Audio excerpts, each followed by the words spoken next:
Here I am again, reporting to you from the quiet of the backyard. Today is January 22nd, 2010, Friday, and everything is closed because of this. I am shoveling a walkway back to the woodshed.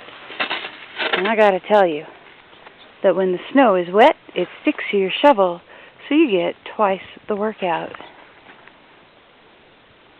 There's the roof. Doesn't seem like there's quite as much snow on the roof back here as opposed to the front of the house, but when you've got this much snow on the ground, does that really matter?